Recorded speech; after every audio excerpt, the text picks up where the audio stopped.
Welcome to Luca is a Billionaire, where the only thing I invest in is your answers. You're starting with power and visibility. Plug the case in and charge both earbuds until they reach at least 50%. This prevents dropouts during pairing. Once done, enable Bluetooth on your phone and make it discoverable so devices can see it. Place the earbuds in the case and open the lid to trigger pairing mode. You'll often see a blinking LED. Make sure to keep them close, within 1 to 3 feet, while your phone searches for new devices.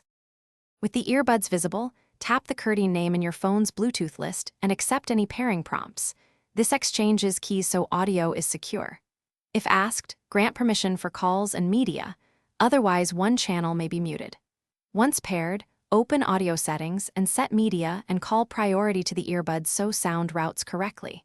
If latency matters, enable any low latency or gaming mode on the Earbuds app. This reduces sync lag for videos and calls.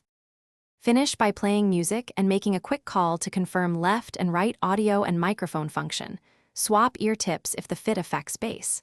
If connections fail, reset the earbuds by holding the power or multi-function button for 10 to 15 seconds, then re-enter pairing mode. Make sure to remove old Kurdene entries from your phone's Bluetooth list before repairing. One key tip: if pairing still fails, restart your phone. That clears stuff. Thanks for watching and please subscribe. It's the best investment you'll ever make.